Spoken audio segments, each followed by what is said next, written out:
here with Comfort Ero, the president of the International Crisis Group. Thank you so much for being here with us. Thank you. It's wonderful to have you and to have this chance to talk about crises, security, violence, and war in the world in a very important year, a year where we'll see elections in dozens of countries. I think the largest democratic year in history in terms of voters being called to the polls. How do you view the development of the war from a conflict and crisis perspective? And also if you could give us a hint of the regional dimension to it, but maybe first your assessment of what's happening on the ground in Gaza. I mean, it's hard as we talk today with the ongoing sort of military operation. And when you look at it within the context of the casualties, Gazans have lost their lives, the trauma that the Israelis themselves and families who are still waiting for the release of hostages, not knowing the fate of their families, whether they're still alive or whether they're dead. It's hard to fathom what a solution looks like as well. When you look at it through the lens of how Israel has defined its objectives of wanting to get rid of Hamas, it's very difficult, because how do you defeat a group militarily, and how do you also defeat a group's ideology? I think that is the dilemma that we face, that to do that requires you also to flatten Gaza. The question is what's going to be left. A lot of people talk about the day after, but the big question is that there may not be anything left of Gaza. So I think even from that perspective, it begins to look hard what it means to defeat Hamas militarily. And that's one dilemma that confronts Israel. The other dilemma is that there's a sense in which Israel, and it's not just the government, but Israelis themselves cannot fathom their fate with Gaza and Hamas still next to them on their border. The other side of the border, on the Lebanon side, equally, I think it's very hard for Israel to think about what their future looks like with Hezbollah. Israel's security requires us to find or begin to build diplomatic solution. It requires us to begin to think about how you rebuild relations, how you start thinking of an arrangement that would satisfy Israel, but would also deal with the humanitarian consequences in Gaza. So let me ask you about that, because there's sort of like a first diplomatic approach now, which is about access, humanitarian aid, minimizing the impact of the war on the civilian population in Gaza. But how does a lasting peace look like for the region, and how far are we from that, given what we're seeing on the ground and the political dynamics, particularly in Israel? I mean, are we any closer to a two-state solution that we were some time ago? Is that the solution? I mean, you know, how do you see that being built? It's very hard to conceive of what the future looks like without thinking about how the war ends. And this is why I say how the war ends and what's left of Gaza is crucial. But what is very clear to us at Crisis Group, and we've said it in successive briefings, is that what you cannot take off the table in the future, and a number of people recognize that, so you cannot leave off the question of the rights of the Palestinians off the table, whether it's a two-state solution or any other kind of political process.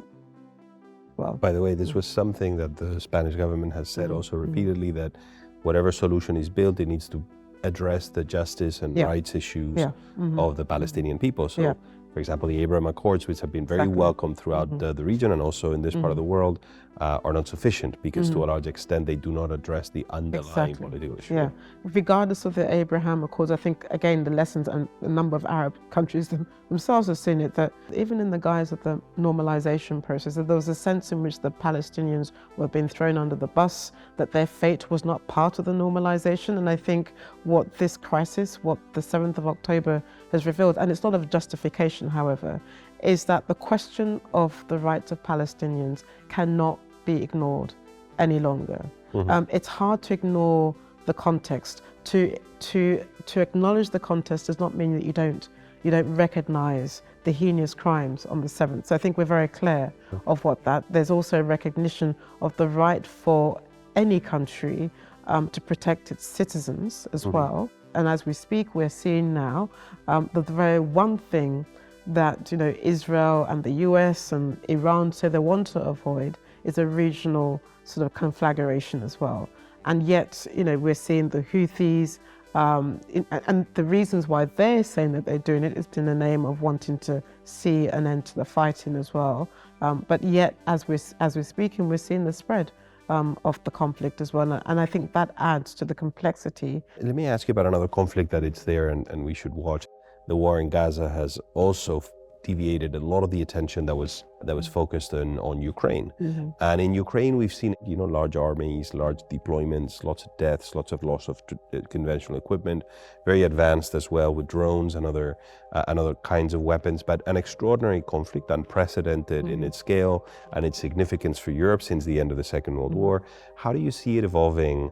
Can you imagine a lasting solution to the conflict? And this is a tough question for anybody, but maybe you have some ideas. I mean, look, the counteroffensive hasn't played out in the way Zelensky and the European allies and Western allies have thought.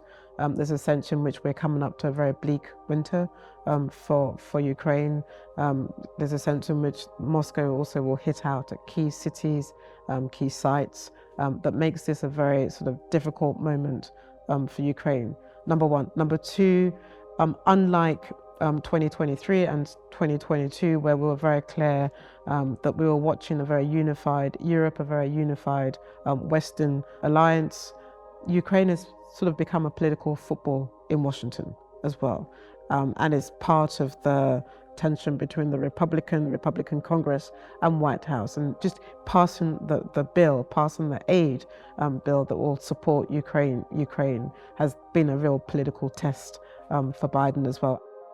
Zelensky is looking very nervous, very wary of that Western alliance. And then it's in this mix also that hangs the question about the fate of Ukraine. It's also happening, at a very delicate time internationally. You talked about 60 or so elections. The most important one, the most consequential one that everybody's concerned about is the US. Yep. If Trump was to win, he's already told us what his foreign policy is going to be like vis-a-vis Ukraine.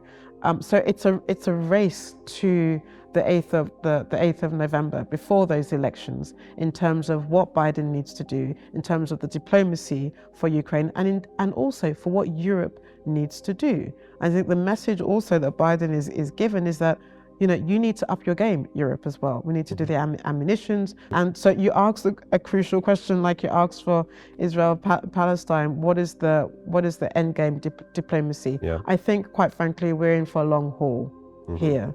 If I were in the Kremlin looking at this from Putin, I'm looking okay, because the West is wavering.